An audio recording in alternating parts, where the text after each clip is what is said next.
All right, we got a very spicy 2016 BMW M4. First thing I noticed, AP Racing brakes. I believe he's running StopTech racing pads. It is on the factory wheels right now with 6-year-old Pilot Sport 4S tires. Beamer World chassis mount wing, GT4 chassis mount splitter.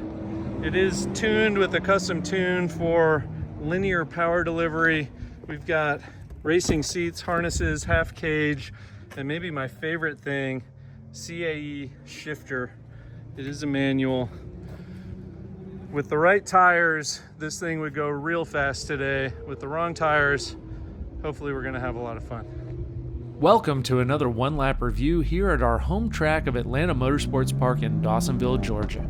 Got some cooling mods as well to go along with the tune, and an Akrapovic exhaust. Okay, so I need to make a confession. I've been suffering for years from what they call BMW obesity outrage syndrome, which is common among people who've ever driven a nice E30 or E36 on track. I just can't get over how fat these new BMWs are. My neighbor just picked up an M5 Touring in Laguna Seca Blue. Beautiful car, crazy fast, 5,500 pounds. That's 1,000 pounds more than my Cayenne.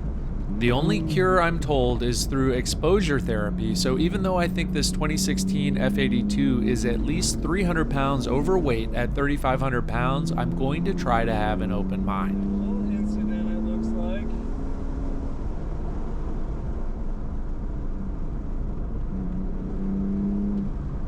Yi Hao is an old friend of mine, and he brought this car to a meet at Wolfpen a little while back.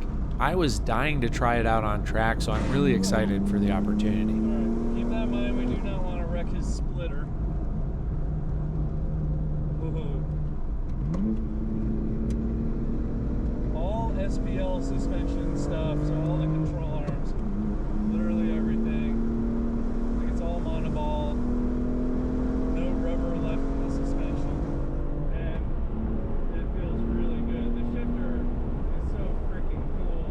Okay, so we're coming up on the start-finish, which will kick off our single flying lap. Not a ton of grip through turn 16, so we're being cautious.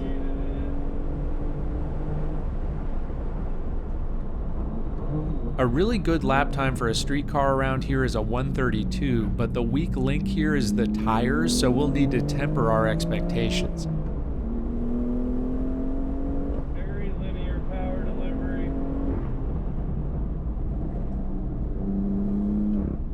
Yeah, the car is pushing wide right away in the carousel, and you can just tell that the tires are letting it down.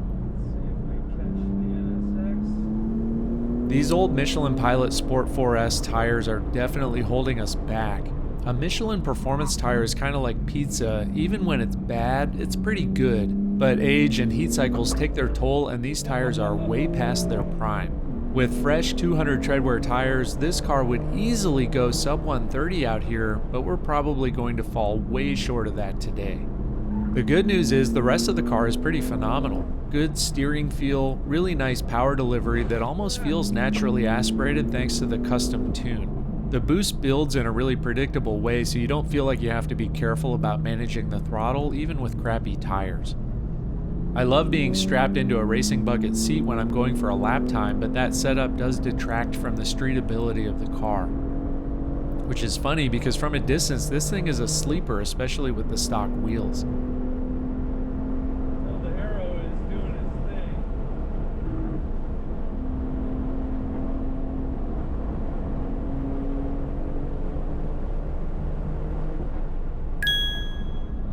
Ooh, a 136.1 isn't a great time for this car, but that just highlights how critical a nice set of tires is. And I was having a blast with it. I actually did a couple more laps and shaved a few tenths, but the 136 is what's going on the leaderboard. Alright, what am I going to give this one?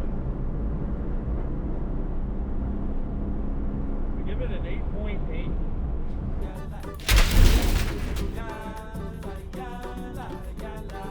Well, there you have it. Hopefully we'll see this car back with fresh tires at some point. Thanks for coming along for the ride. We'll see you next time.